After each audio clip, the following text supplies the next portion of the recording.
তো আমি যে সেক্রেটারির সাথে আমার একটা ঘনিষ্ঠ সম্পর্ক হয়ে যায়, কিছুদিনের ভিতরে আমি প্রেগনেন্ট হয়ে যাই। প্রেগনেন্ট হয়ে যাওয়ার পরে আমি সেটা বুঝতে পারি না প্রথমত, কারণ আমার বিয়ে 7 বছর উপরে চলে, আমি এ পর্যন্ত কখন মা হতে পারি নাই। হঠাৎ করে মা হওয়ার অনুভূতিটা আমি বুঝতে পারি না। পরে প্রায় 3 মাস হয়ে যায় আমি প্রেগনেন্ট হয়ে গেছি। পরে একদিন আমরা সবাই যখন সকালে ব্রেকফাস্ট করতেছি নাস্তা করার মধ্যে, আমি মাথা ঘুরে নিয়ে পড়ে গেলাম। পড়ে যাওয়ার পরে সবাই আমাকে ধরাধরি করে রুমে নিয়ে শোয়া দিয়ে, পরে আমাদের পার্সোনাল একটা ডাক্তার আছে, আমাদের বাসার কোনো সমস্যা হলে এই ডাক্তার এসে চেক আপ করে আর কি। আসার পরে বলতেছে কি যে, মিষ্টি খাওয়ান, খুশি সংবাদ, আপনাদের বৌমা তো মা হতে চাইতেছে। এরকম ডাক্তার যখন বলছে, সবাই তো মনে করেন একেবারে হয়ে গেছে। আসসালামু আলাইকুম, আমি সন্না বলতেছি আপনি গাজীপুর কোনাবাড়ির থেকে। তো আমার কিছু কথা নিয়ে আসছি আপনাদের মাঝে তুলে ধরবো। আমার বিয়ে হয়েছে 7 বছর রানিং চলে, তো আমাদের কোনো বাচ্চা কাচ্চা হচ্ছে না। এই নিয়ে মনে করেন যে শাশুড়ি বা স্বামী, ফ্যামিলি পুরা এই নিয়ে একটা না একটা দ্বন্দ্ব নিয়ে থাকে। সবাই আমাকে নানান ধরনের কথা বলে, অনেক ধরনের কথা শুনতে জানেনি তো, একটা বাচ্চা জন্ম না গ্রহণ করতে পারলে কত মানুষে কত ধরনের কথা বলে। আর অন্য মানুষের কথা দূরেই থাক, নিজের মানুষ যখন বলে তখন কষ্টটা বেশি লাগে আমার। আমি অনেক বুঝাই যে, দেখো আসো আমরা ডাক্তারের কাছে যাই আমাদের পরীক্ষা করি, তুমি একটা পরীক্ষা করো, আমি একটা পরীক্ষা করি, দেখি কার সমস্যা। কিন্তু আমার স্বামী যেতে চায় না। তাও এইসব নিয়ে অনেক ঝগড়াঝাটি হয়, তাও ডাক্তারের কাছে যাবে না। আমি যে অনেক বোঝানোর চেষ্টা করি, বা ওর ফ্যামিলি থেকে সেটা বলে না যে হ্যাঁ ডাক্তারের কাছে যা একটা পরীক্ষা কর। তাদের কথা হচ্ছে সব দোষ শুধু আমারই। কিন্তু দেখেন, সব দোষ যে শুধু মেয়েদের থাকে তা না। ডাক্তারের কাছে গেলে সেটাই কিন্তু প্রমাণ হয়ে যাবে যে ছেলের সমস্যা নাকি মেয়ের সমস্যা।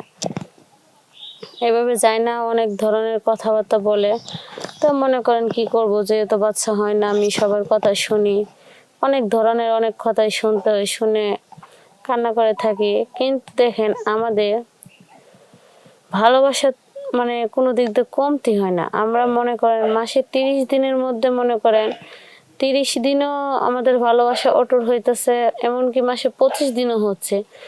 এরকম কোনো মাসে মনে করেন 1 সপ্তাহ বাদ যায় না যে আমরা ভালোবাসা আমাদের গভীরতা হচ্ছে না। আমরা প্রতি মাস মনে করেন মাসে 30 দিনই হচ্ছে আমাদের ভালোবাসা অটুট, কিন্তু বাচ্চা কোনোভাবে গ্রহণ হচ্ছে না। যার জন্য মনে করেন সবার কথা শুনতে শুনতে আমার মনটা এতই ছোট হয়ে গেছে, আর এতই খারাপ হয়ে গেছে বলার বাহিরে। একদিন আমি কি মনে করে জানি বাড়ির বেলকনিতে যায় দাঁড়াইছি। তো আমাদের বাসার যে আপনার আছে না, সেক্রেটারি আছে, তার সাথে দেখা আমার মাথায় একটুখানি উল্টাপাল্টা চিন্তা ভাবনা ঢুকে গেছে যে আজকে এরকম ভাবে ফলো করতে করতে আমি সেক্রেটারির সাথে ফোনে কথা বলতে বলতে আমার একটা ভালো একটা সম্পর্ক হয়ে যায়। ভালো একটা এত একটা ঘনিষ্ঠতার সম্পর্ক হয়, যেটা একেবারে কিছু আর বাকি থাকে না করার, সবই হয় আমাদের মধ্যে। এভাবে হচ্ছে মনে করেন প্রায় 6-7 মাস চলতেছে রানিং এভাবে। তো একদিন আমার স্বামী হুট করে বলতেছে কি, আসো আজকে ডাক্তারের কাছে যাব, তোমাকে পরীক্ষা করাবো, আমিও পরীক্ষা করব। তা আমি বলছি হ্যাঁ ঠিক আছে চলো যাই, দুজনেই পরীক্ষা করার দরকার আছে। তো আমরা দুজনেই পরীক্ষা করতে গেলাম। পরে ডাক্তারে দুঃখের বিষয় বললো যে মেয়ের কোনো সমস্যা নাই, সব দোষ হচ্ছে আপনার, যে আপনি কখনো বাবা হইতে পারবেন না। তো এখান থেকে আসার পরে বাসায় এসে সবাই বললো যে ওর কোনো সমস্যা নাই, ডাক্তার বলছে যে আমার সমস্যা, আমি কখনো বাবা হতে পারবো না। এগুলো ফ্যামিলিতে বলার পরে সবাই আর তখন পরে আর আমার কেউ কিছু বলে না, কারণ দেখতেই তো আমার তো কোনো সমস্যা নেই। সমস্যা হচ্ছে ফ্যামিলিগত, ওর ছেলের বাড়ির ছেলের সমস্যা, বইয়ের কোনো সমস্যা নেই। তো আমি যে সেক্রেটারির সাথে আমার একটা ঘনিষ্ঠ সম্পর্ক হয়ে যায়, কিছুদিনের ভিতরে আমি প্রেগনেন্ট হয়ে যাই। প্রেগনেন্ট হয়ে যাওয়ার পরে মানে আমি সেটা বুঝতে পারি না প্রথমত, কারণ আমার বিয়ে 7 বছর উপরে চলে, আমি এ পর্যন্ত কখন মা হতে পারি নাই।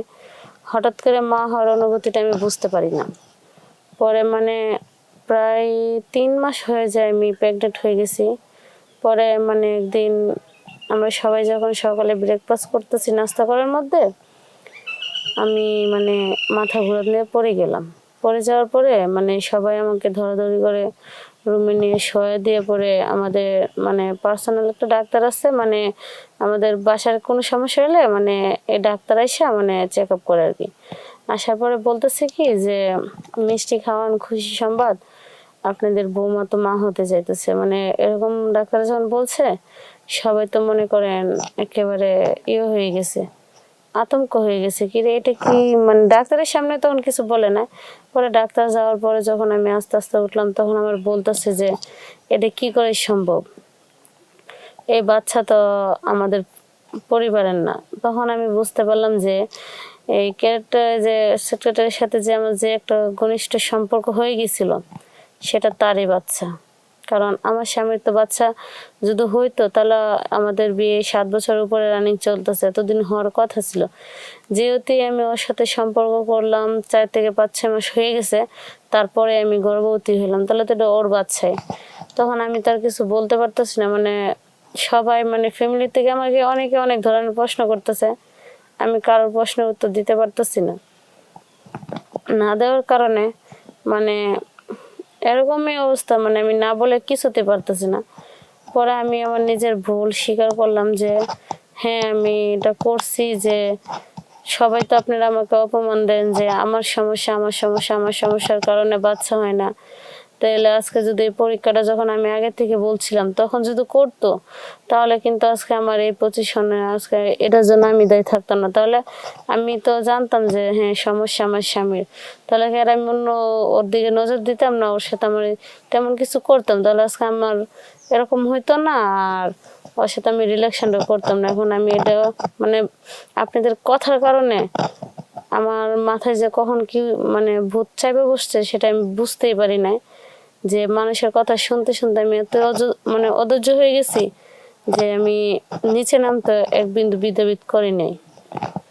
সেটার জন্য আমি সবার কাছে ক্ষমা চাইতেছি। আপনাদের স্বামী স্ত্রীর মধ্যে যদি কখনো বাচ্চা কাচ্চা না হয়, দয়া করে আগে থেকে ভুল কোনো ডিসিশন নেবেন না।